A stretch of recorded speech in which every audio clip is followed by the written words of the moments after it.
खुशामदेद नाजरीन, खबर की असल खबर के साथ मैं सैयद नुमान गुल आपकी खिदमत में हाजिर हूँ।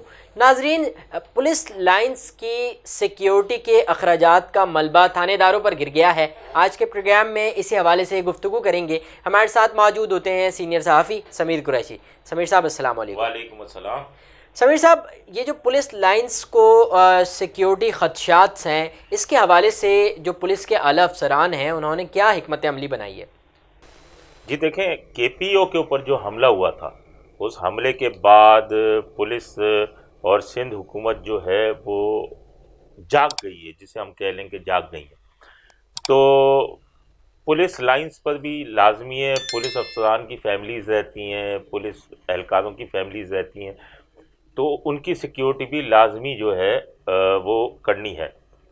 पुलिस लाइनों की अगर हालत देखें आप, तो पुलिस लाइनों की हालत जो है, पहले तो मैं आपको बताऊं कि कराची में तकरीबन 50 के करीब पुलिस लाइन्स हैं, जिसमें Jackson, TPX, Kharadar, Mithadar, Risala, Napier, Kalri, Baghdadi, Chakiwara, Kalakot, Eidgah, Paredi, Nabi Bakhsh, उसके अलावा फ्रेयर, सिविल लाइन और Jamshed quarter, soldier bazaar, brigade, इसके अलावा कई पुलिस लाइनें, 50 के करीब पुलिस लाइनें हैं इस वक्त।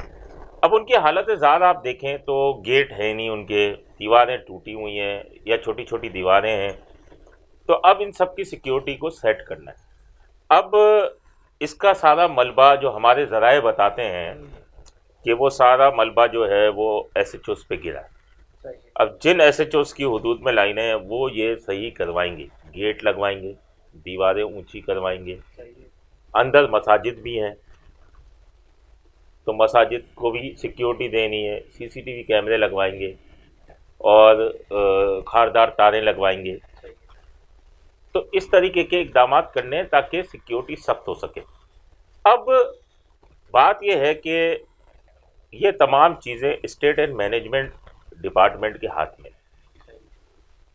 इन लाइनों के अंदर से हालत ज़ार देखें, सैवरेज अलग बह रही है और गंदगी के ढेर लगे पड़े हैं, कोई तामीर और मरम्मत नहीं हुई और इतने सालों में कोई पुलिस लाइन भी नहीं बनी। अगर मैं आपको बताता चलूँ, आप इस चीज़ का हिसाब कर लें कि जो भी पुलिस अफसरान या रिहायशी यहाँ पे रहते हैं, तो एक सिपाही के जो सैलरी में से 3,200 रुपये, हेड कांस्टेबल के 3,800 रुपये, एएसआई के 4,500 रुपये और इसी तरीके से इंस्पेक्टर डीएसपी तक पैसे कटते हैं। हाँ, और मंथली मेंटेनेंस की मद में बेसिक तनख्वाह का 5% कटता है। इतने अरसे से कोई काम नहीं हुआ और न ही कोई नई पुलिस लाइन बनी और अब भी ये मलबा तमाम एसएचओस पर डाला जा रहा है कि एसएचओस करें ये काम को। तो मुझे ये बताएं, इस पैसे का हिसाब कौन देगा? ये पैसा करोड़ों रुपए में बनता है और अगर इतने सालों से देखा जाए अरबों रुपए में बनता है। आपने कभी तामीर और मरम्मत का काम देखा किसी पुलिस लाइन में? यही हालत ज़ाहिर है पुलिस लाइन की। पुलिस अफसरान अपने काम कराते हैं, कभी भी नहीं देखा गया। तो ये अरबों रुपया कहाँ गया, इसका कोई जवाब दे नहीं है। स्टेट एंड मैनेजमेंट जो है वो यहाँ तो काफ़ी अरसे तक उसका कमरा भी नहीं था स्टेट एंड मैनेजमेंट का। फिर मुश्ताक महर आए तो इन्होंने, इनके पीएसओ थे अदनान, उनको स्टेट एंड मैनेजमेंट पे लगाया था। अब फिर डॉक्टर फारूक थे शायद और उनका भी तबादला हो गया। तो स्टेट एंड मैनेजमेंट का ना कमरा था ना गाड़ी थी। अब मेरे ख्याल से कमरा भी आ गया, गाड़ी भी आ गई। हाँ, मैं आपको बताऊँ कि ये SCCPO लाहौर जो है गुलाम अहमद डोगर, ये स्टेट एंड मैनेजमेंट में DIG स्टेट एंड मैनेजमेंट थे। तो मैं लाहौर गया था तो उनसे मेरी मुलाकात हुई थी। तो इतना काम था स्टेट एंड मैनेजमेंट का, वो पुलिस लाइनें सही करना, ये करना, वो करना, लेकिन यहाँ कमरा ही नहीं है उसका। अफसर किधर बैठेगा, क्या बैठेगा? तो यहाँ कोई काम नज़र नहीं आया। और ये अरबों रुपया कहाँ गया? अब भाई वो खर्च करे ना। अब वो थानेदारों को कह दिया, अब वो ऐसे जो स्ट्रीट क्राइम देखे, सड़कें देखे, कुछ और देखे, क्राइम कंट्रोल करें। और अब ये यहाँ की सिक्योरिटी करने के चौकियाँ भी बनानी है, सिपाही भी खड़े करने हैं। नफरी आप पूरी देते नहीं है। अब भर्ती के अगर इश्तिहार भी देते हैं आप, तो भर्ती के इश्तिहार के अंदर वो तैयार होकर जब नफरी आएगी उसको 1.5-2 साल लगेंगे कि भर्ती होते होते भी इतना टाइम लगता है। तो ये प्रॉब्लम्स एसएचओ के सामने है और फिर आप शोकास पे शोकास दिए जाते हैं एसएचओस को, तो ये मलबा सारा उस पर डाला है। मेरी एक एसपी से बात हुई, उन्होंने कहा कि अब स्टेट मैनेजमेंट जो है वो कुछ हेडक्वार्टर्स के लिए रकम जारी कर रही है, तो फिर इनको भी सबको देना। अच्छा, माजी के अंदर ये पैसे कहाँ गए? कोई तामीर मरम्मत तो हुई नहीं, ना नज़र आई हमें, ना कोई पुलिस लाइन बनी नहीं। तो ये एक सवालिया निशान है सिंध पुलिस के लिए, और ये आईजी सिंध गुलाम नबी मेमन के अंडर में है कि स्टेट एंड मैनेजमेंट का काम न नज़र आया, न किसी ने पूछा। पिछले आईजीज भी गुजर गए, किसी ने नहीं पूछा। अब जागे हैं जब ये हमला हुआ कि इसकी सिक्योरिटी सख्त बन गई। अच्छा समीर साहब, खाकरोब हैं, इसके अलावा प्लम्बर्स हैं, इसके अलावा जो मेंटेनेंस के होते हैं, ये तमाम पैसे पुलिस वालों के कटते हैं। तो हम ये देख रहे हैं कि ये चीज़ें थाने में तो नज़र नहीं आती। तो पैसे नहीं कटते इनके पैसे नहीं कटते। खाकरोब भर्ती होते हैं पुलिस के अंदर, हो रहे हैं बाकायदा, प्लम्बर भर्ती होते हैं, खानसामा भर्ती होते हैं, मेसन भर्ती होते हैं। ये आपको कभी कहीं नज़र आए? नहीं। ये पुलिस लाइनों के लिए खाकरोब होते हैं। थानों में कभी इलेक्ट्रिशियन का काम होता है क्या? इन्होंने अपने वो बुलाए हैं कि आके काम करें? प्राइवेट इलेक्ट्रिशियन आता है, वो काम करके चला जाता है। पैसे दिए तो दिए, नहीं दिए नहीं दिए।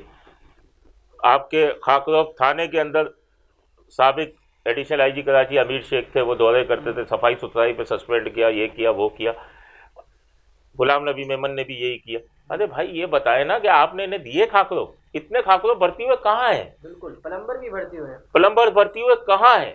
न पुलिस लाइनों में नजर आते हैं, न ये आपको कहीं नजर आएंगे। ये कहाँ है? सिर्फ आला अफसरान के घरों के लिए मखसूस है, ये सिर्फ उनके घरों के लिए मखसूस किए हुए हैं, बाकी ये कोई चीज़ आपको नजर ही नहीं आएगी।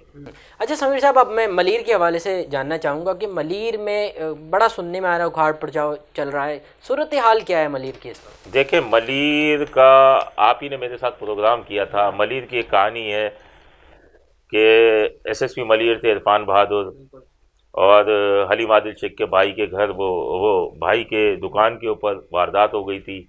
पुलिस वाले आए, वो लूट के ले गए असलहा, और वो असला कहाँ गया, एफआईआर काट दी, जिस पे आला हुकाम नाराज़ हो गए और उन्होंने इरफान बहादुर को और आरिफ महर को चलता कर दिया। क्योंकि इरफान बहादुर की वैसे भी बहुत सी जगहों पे मसले मसाइल हो रहे थे, रेती बजरी नहीं चलने दे रहे थे और बहुत से लोगों की बातें नहीं सुन रहे थे, तो चलता एडमिनिस्ट्रेशन उनकी बहुत बेहतरीन थी, लेकिन चलता कर दिया। उनको नाराज़गी हो गई कि आपने एफआईआर क्यों काटी, और वही फिर असला जो है अब थोड़ा थोड़ा मिलना शुरू हुआ, स्टील टाउन की हद से मिलना। अब देखें बाकी असला कहाँ से मिलता है।